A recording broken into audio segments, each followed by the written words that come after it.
Hi, this is Meteorologist Steve Pellettiere, and I am the Weatherman. Thanks for checking into the weathermanpod.com on Monday.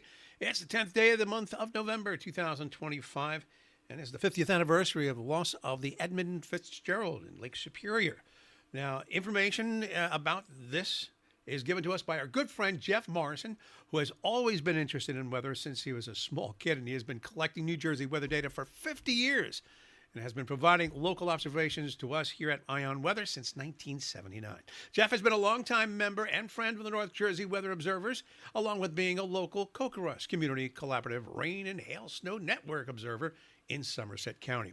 And he provides valuable precipitation data on this nationwide network. Jeff has a full weather station in his home and enjoys writing articles on a variety of weather topics, including this one today, the 50th anniversary of the loss of the Edmund Fitzgerald in the Great Lakes. Jeff writes, how often do we hear during the winter months by meteorologists giving weather reports that may say something like, lake effect snows bury Buffalo, an area of 3 feet of snow, or lake effect snows continue in western New York State for the past week? What is it about the Great Lakes that cause strong storms to develop, especially in late fall and winter, and dump snow measured in feet rather than inches? While the Great Lakes may look like inland seas, their weather patterns behave with an intensity and unpredictability more associated with the storms out in the open ocean. Their unique meteorological character is shaped by the lake's sheer size, geography, and seasonal temperature swings. Stretching over 750 miles from west to east, the Great Lakes hold about 20% of the world's fresh water supply.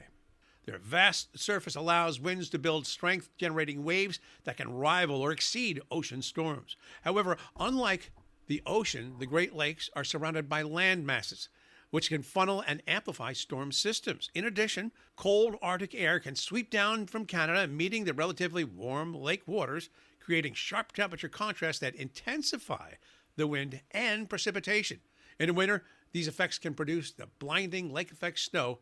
In the late fall, they often generate fierce gales. Jeff writes, Lake Superior, the largest and most northerly of the Great Lakes, is particularly notorious for these types of storms.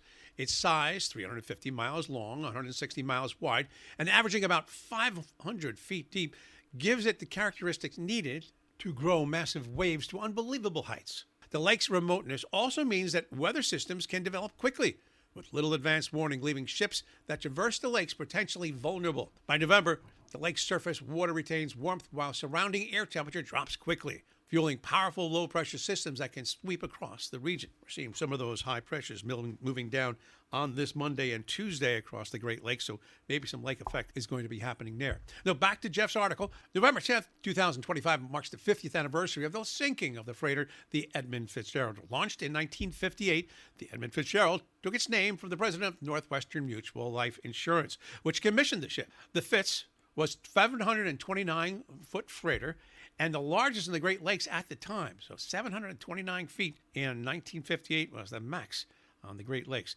Known as the pride of the American side, she regularly carried taconite, iron ore from northern mines to steel mills in the lower Great Lakes. The Fitz, like other iron ore shipping vessels, had a novel design, about as long as a 73-story office building on its side, but remarkably only 75 feet wide. On November 9th, the Fitz departed Superior, Wisconsin, with a full load of ore bound for Detroit, another voyage for the ship that had logged more than 1 million nautical miles in its 17 years on the lakes. This is on November 9th of that year. That same day, meteorologists were tracking the storm system moving northeast out of the Central Plains. By the morning of the 17th, it had deepened rapidly to one of the most severe Great Lakes storms in the previous 60 years. Sustained winds of over 60 miles per hour were recorded and wind gusts of 100 miles per hour, with waves estimated to reach 25 feet and higher. Rogue waves of 50 feet hit ships on Lake Superior. The Fitz fought these conditions throughout the day on the 10th, accompanied by another freighter, the Arthur M. Anderson. Now, around 7:10 on this day, 7:10 p.m., the Fitz captain, 63-year-old Ernest McSorley, who, ironically, along with a few other of the crew members, was planning to retire after this very voyage, radioed that they were holding their own. But minutes later, the ship vanished from the Anderson's radar. No distress signal was sent, and all 29 crew members were lost. Investigations in underwater videography taken over the years have produced a variety of possible causes for the Fitz sinking, from structural failure, water intake from the large waves that I mentioned, some of them 25 to 50 feet, and large waves that broke over her decks. Navigational errors and other possibilities were also investigated. The actual cause may never be known. Today, meteorologists and mariners still study the Edmund Fitzgerald, not only as a memorial to the lost crew, but as a reminder that even with modern forecasting, southern wind shifts, extreme wave heights, and rapidly deepening storms remain a serious hazard on the Great Lakes. Now, 50 years later, the sinking of the Edmund Fitzgerald underscores a truth that mariners on the Great Lakes have long known, that the Great Lakes may be freshwater inland seas, but their storms can be every bit as dangerous, more so than those in the oceans. Perhaps the haunting words of the late Canadian songwriter Gordon Lightfoot's memorial tribute to the ship's crew in the wreck of the Edmund Fitzgerald best describes the tragedy. And the lyrics go. The legend lives on from the Chippewa on down, of the big lake they call Gitchigumi. The lake, as it's said, never gives up her dead when the skies of November turn gloomy. With a load of iron ore and 26,000 tons of more than the Edmund Fitzgerald weighed empty, that good ship and the crew was bone to be chewed when the gales of November came early. Once again, thanks to Jeff Morrison for sharing this information on the 50-year anniversary of the sinking of the Edmund Fitzgerald in Lake Superior. As far as our weather is concerned, we may start out on this Monday morning with a little bit of light shower action, especially up to the east and into New England. However, as the day wears on, the cloud cover will gradually give way to some clearing, and temperatures for the day only ranging into the 50s, about 50 to 55, west winds at 5 to 15. It'll be partly cloudy tonight, cold overnight lows, upper 20s north and west to about 30 to 35 along the coast. It looks mostly cloudy, actually sunshine to start the day on Veterans Day Tuesday, with an increase in clouds in the afternoon, though. Highs will range up to only 40 to 45. Going to be breezy and chilly. West winds 15 to 20, gusting to 40 on Veterans Day. At night, there'll be some clouds down to 32. Wouldn't be surprised to see some snow showers or flurries across the Poconos, the Catskills, or upper New York State as well. And then on Wednesday, back to partial sunshine. It warms up just about to 50. Lows at night 38. Thursday's looking sunny 51, 52 on Friday. Back into the 40s for Saturday and Sunday of next weekend. We do get into some colder weather that will most likely continue at that time. Now, if you're traveling today by air, our aviation outlook across the nation shows the area of low pressure that gave us some rain in the mid-Atlantic and northeast during the daytime on Sunday, and especially on Sunday night, is now pulling away rapidly across into Nova Scotia and the Canadian Maritimes. In its wake, some of those snow squalls and some lake effect snow showers are now occurring. Now, we talked about with the Edmund Fitzgerald a little bit earlier.